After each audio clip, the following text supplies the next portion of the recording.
Assalamualaikum warahmatullahi wabarakatuh. Perkenalkan, nama saya Rian Parul Fauji. Saya berasal dari kelas 12 IPS 3 absen 27. Di sini saya akan mempresentasikan tentang karakteristik perusahaan dagang. Sebelum kita mempelajari tentang siklus akuntansi perusahaan dagang, alangkah baiknya kita mengenal karakteristik pada perusahaan dagang. Yang ke satu, pengertian perusahaan dagang. Perusahaan dagang adalah perusahaan yang kegiatan pokoknya melakukan pembelian dan penjualan barang dagang tanpa mengubah bentuk barang tersebut. Contoh perusahaan dagang yaitu toko buku, toko perlengkapan alat tulis kantor atau ATK, dan perlengkapan sekolah, serta toko elektronik. Toko jenis ini hanya menjual barang dagangannya tanpa mengubah bentuk maupun fungsi dari barang tersebut. Dan yang kedua, transaksi perusahaan dagang. Dalam perusahaan dagang terdapat beberapa transaksi yang berkaitan dengan pembelian dan penjualan. Transaksi umum yaitu dilakukan oleh perusahaan dagang sebagai berikut. Yang ke satu, membeli barang dagangan secara tunai dan kredit. Yang kedua, mengembalikan barang dagangan. Yang ketiga, menerima potongan pembelian. Dan yang keempat, membayar atau menerima perhitungan biaya angkut pembelian. Dan yang keenam, menjual barang dagangan secara tunai dan kredit. Dan yang ketujuh, menerima kembali barang dagangan yang telah dijual. Dan yang kedelapan, memberi potongan penjualan. Nah, yang selanjutnya yang ketiga, akun-akun perusahaan dagang. Dengan frekuensi transaksi yang sering terjadi dalam perusahaan dagangan, terdapat akun-akun khusus yang tidak dijumpai pada perusahaan jasa. Akun-akun khusus ini disesuaikan dengan apa yang menjadi aktivitas perusahaan dagang sebagai berikut. Yang ke satu, akun penjualan. Akun penjualan digunakan untuk mencatat setiap transaksi penjualan barang dagangan, baik yang dilakukan secara tunai maupun kredit. Apabila terjadi transaksi penjualan, dicatat dengan mengkredit rekening penjualan. Bukti transaksi yang digunakan sebagai sumber pencatatan berupa faktur tembusan atau bukti penerimaan kas. Dan yang selanjutnya yaitu yang kedua, akun retur penjualan dan pengurangan harga. Akun retur penjualan dan pengurangan harga atau sales return and allowance ini berfungsi sebagai tempat mencatat transaksi penerimaan kembali barang yang telah dijual atau pengurangan harga yang diberikan kepada pihak pembeli. Misalnya, barang yang dijual sebagian ada yang rusak atau tidak sesuai dengan pesanan. Dan yang ketiga, akun potongan penjualan. Potongan penjualan adalah potongan yang diberikan oleh penjual kepada pelanggan yang melunasi utang dagangannya dalam periode yang ditentukan sesuai dengan syarat pembayaran yang disepakati dalam penjualan kredit. Pemberian potongan penjualan dimaksudkan agar pembeli bersedia membayar secepatnya. Bukti transaksi yang digunakan sebagai sumber pencatatan dalam transaksi ini berupa nota kredit. Dan yang keempat, akun beban angkut penjualan. Akun beban angkut penjualan merupakan biaya yang harus ditangguhkan oleh perusahaan untuk biaya pengiriman barang sampai ke tempat pembeli. Biaya yang dikeluarkan. Bukti transaksi yang digunakan sebagai sumber pencatatan berupa kwitansi atau bukti kas keluar. Dan yang kelima, akun pembelian. Pembelian barang dagangan ialah aktivitas memperoleh barang dagangan untuk dijual kembali. Pembelian dapat dilakukan baik secara tunai maupun secara kredit. Pembelian tunai yaitu pembelian barang yang langsung diikuti oleh pembayaran tunai, sedangkan pembelian kredit adalah pembelian barang yang pembayarannya ditangguhkan. Akun pembelian digunakan untuk mencatat semua transaksi yang berkaitan dengan pembelian barang dagangan. Bukti transaksi yang digunakan sebagai sumber pencatatannya adalah faktur pembelian dan bukti kas keluar. Yang selanjutnya yaitu yang keenam, akun retur pembelian dan pengurangan harga. Retur pembelian dan pengurangan harga yaitu pengembalian kembali sebagian atau seluruh barang yang dibeli. Akun retur pembelian dan pengurangan harga ini berfungsi untuk mencatat transaksi pengembalian barang yang sudah dibeli kepada pihak penjual atau pengurangan harga yang disepakati penjual. Misalnya, barang yang dibeli sebagian rusak. Bukti transaksi yang digunakan sebagai sumber pencatatannya adalah memo atau nota debit. Dan yang selanjutnya yang ketujuh, akun potongan pembelian. Akun potongan pembelian adalah potongan yang diberikan oleh penjual.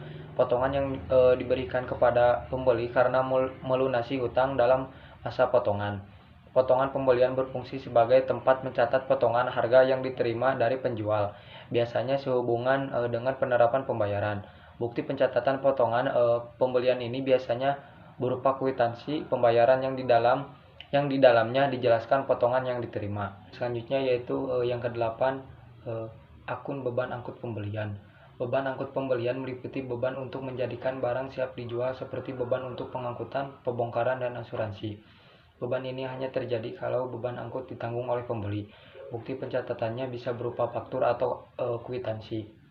Beban angkut yang menjadi tanggungan pembeli akan dicatat pada akun beban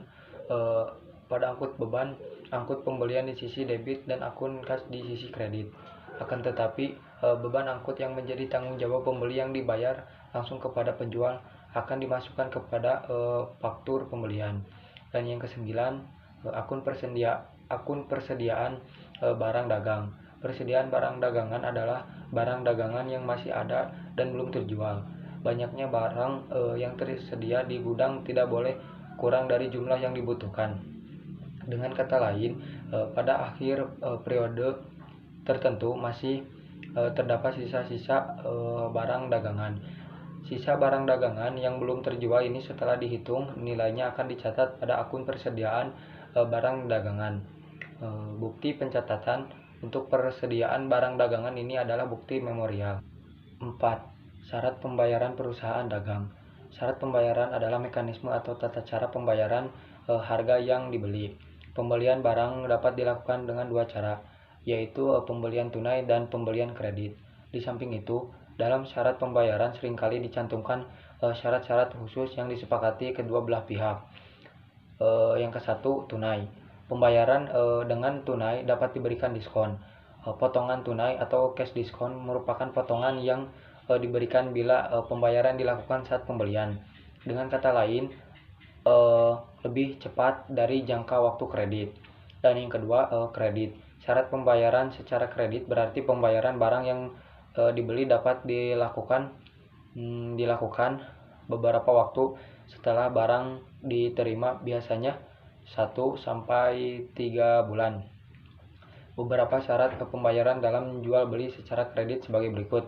Yang ke-1, N-30, artinya pembayaran seluruh harga barang dagangan dapat dilakukan selambat-lambatnya 30 hari sejak tanggal faktur atau tanggal transaksi.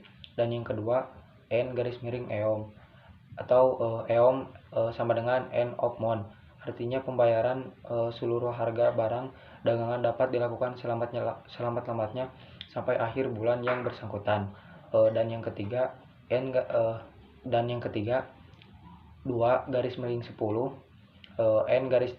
N-30, terus 2-10, artinya pembeli akan menerima potongan harga sebesar 2% apabila pembayaran dilakukan paling lambat 10 hari setelah tanggal transaksi. N-30, artinya jangka waktu pelunasan adalah 30 hari. Yang keempat, N-15, EOM, artinya pembeli harus melunasi utang pembeliannya paling lambat 15 hari setelah akhir bulan perjanjian jual beli. Dalam hal ini, penjual tidak memberikan potongan tunai. Dan yang kelima, yang terakhir, COD atau cash on delivery, artinya pembeli harus langsung membayar segera sesudah barang tersebut diterima. 5. Syarat penyerahan barang. Syarat penyerahan barang merupakan kesepakatan antara penjual dan pembeli yang berhubungan dengan tempat barang yang diserah terimakan setelah terjadi kesepakatan harga. Syarat penyerahan barang merupakan perjanjian antara penjual dan pembeli mengenai siapa yang menanggung biaya pengiriman barang dari gudang penjual sampai ke gudang pembeli. Beberapa syarat penyerahan barang yang sering digunakan. Yang ke-1, FOB, shipping point, artinya ongkos pengiriman barang menjadi tanggungan pihak pembeli atau barang diserahkan penjual di gudang penjual. Yang kedua, FOB, destination point, artinya ongkos pengiriman barang menjadi tanggungan pihak penjual atau barang diserahkan penjual di gudang pembeli. Yang ketiga, CHIP atau Choice Fleet and Insurance, artinya pihak penjual menanggung biaya pengiriman dan premi asuransi kerugian atas barang yang dijual. 6. Bukti transaksi perusahaan dagang. Setiap transaksi yang terjadi dalam perusahaan harus ada buktinya. Dalam melakukan jual beli, sebuah perusahaan dagang akan membuat atau memperoleh bukti transaksi. Bukti-bukti transaksi yang dimaksud sebagai berikut. Yang ke-1, faktur. Bagi penjual, faktur ini menjadi bukti penjualan. Bagi pembeli, faktur ini menjadi bukti pembelian. Dan yang kedua, nota kredit. Apabila karena sesuatu hal, misalnya rusak, tidak sesuai dengan apa yang dipesan dan sebagainya, barang yang diperjualbelikan harus dikembalikan. Pihak penjual akan membuat suatu bukti yang merupakan kebalikan dari faktur penjualan, yaitu nota kredit. Bagi penjual, nota kredit ini akan menjadi bukti penerimaan kembali, sedangkan bagi pembeli, nota kredit akan menjadi bukti pengiriman kembali. Dan yang ketiga, nota kontan. Pembayaran dilakukan pada saat penyerahan barang dari penjual kepada pembeli. Bagi pembelian, nota ini akan menjadi bukti pembayaran. Bagi penjualan, nota ini menjadi bukti penerimaan uang. Yang keempat, bukti kas keluar. Pengeluaran uang oleh perusahaan perlu dibuatkan pengeluaran kas. Dan yang kelima, bukti memorial. Bukti memorial yaitu bukti atau dokumen tertulis yang menyatakan bahwa perusahaan telah melakukan transaksi keuangan lainnya yang tidak tergolong dalam 4 bukti transaksi sebelumnya, seperti retur penjualan, retur pembelian, penyusutan aktiva tetap, dan sebagainya. B. Metode pencatatan persediaan. Ada 2 metode atau sistem yang digunakan dalam mencatat transaksi yang memengaruhi nilai persediaan barang, yaitu metode periodik atau fisik dan metode perpetual atau permanen. Yang ke-1, metode periodik atau physical method. Dalam melakukan pencatatan persediaan barang dengan metode fisik, setiap terjadi pembelian barang dagangan akan dicatat sebagai pembelian. Sistem pencatatan persediaan secara fisik juga disebut sistem periodik karena untuk menentukan nilai atau harga pokok persediaan barang dagang di akhir periode akuntansi harus dilakukan perhitungan secara fisik. Pada metode ini, nilai persediaan barang dagang tidak dapat diketahui.